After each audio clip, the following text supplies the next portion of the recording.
يا تبون، ماذا تغير؟ وش تغير يعني في الجزائر؟ هل تغيرت الذهنية؟ لا.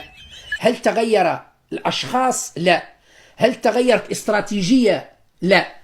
شخصيا وبكل شجاعة وليت ما نثيق حتى في واحد.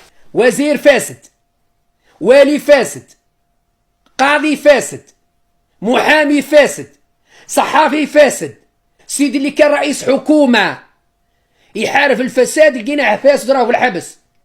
رئيس الحكومة الثاني اللي كنا نقولوا يحارب الفساد ويخلق مش عارف مناصب عمل ويقود الدولة إلى بر الأمان لقيناه فاسد راه في الحبس.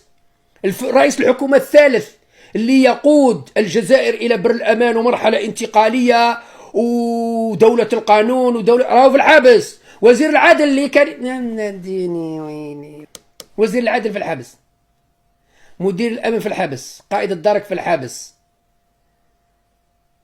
قادة نواحي في الحبس، مدراء مركزيين في وزارة الدفاع في الحبس، مدير اللي كان شاد لنا الصناعات العسكرية المرسيدس والصناعات العسكرية والكلاشينكوف والدنيا وكذا في الحبس. يا ربي على هذا المنكر قاعد. ماذا استفاد الشعب الجزائري؟ الناس نهبت الملايير داوهم. الشعب الجزائري ماذا استفاد؟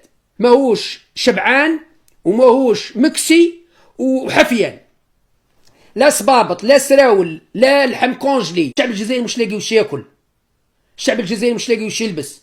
الصباط حرمتوهم، الصباط يا طحان يا رخيص وانت جزء من العصابة. وتقولي استثمرنا مع ايطاليا 10 ملايين. يا تبون، اين هي الجزائر الجديدة؟ اين هي الجزائر الجديدة؟